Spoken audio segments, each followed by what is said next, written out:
Well, welcome to the 700 Club. Iran's Ayatollah has reportedly ordered a direct Iranian attack on the Jewish state.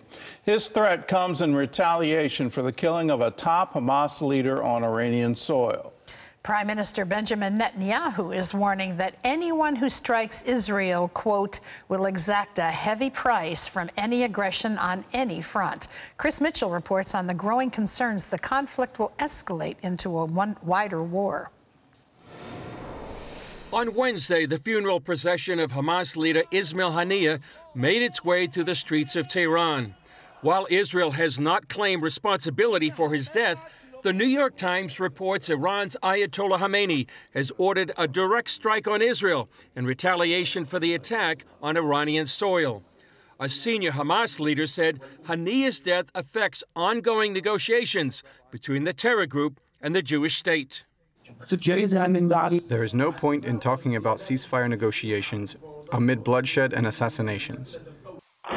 The IDF also confirmed the death of Mohammed Deif, Hamas's #2 leader in Gaza, on July 13th. In an address to the nation Wednesday night, Prime Minister Benjamin Netanyahu said Israel is prepared for any retaliation.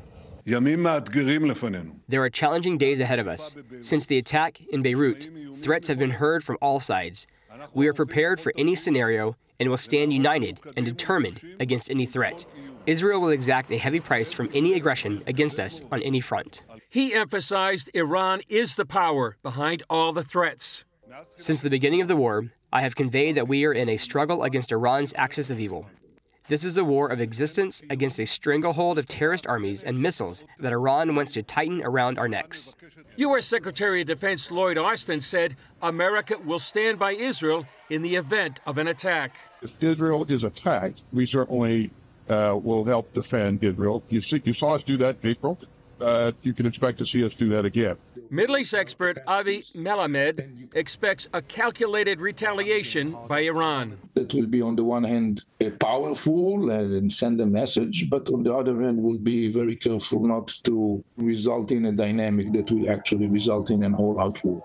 Melamed adds Israel is sending a message with these twin strikes. You could read the Israeli message to Iran as one that says we are willing, able, and ready to be engaged in a whole-out war, which is not something that I think the Iranian regime actually is interested in at this conjunction, at this time.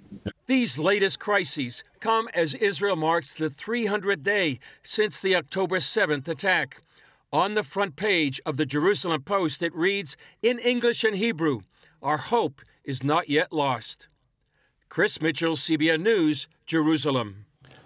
Well, let's pray that we can pray for peace and have hope that peace can result from this. But as long as the regime of Iran stays in power, as long as they're dedicated to this ideology of hate that they call it the Zionist entity. They don't even recognize Israel as a legitimate state.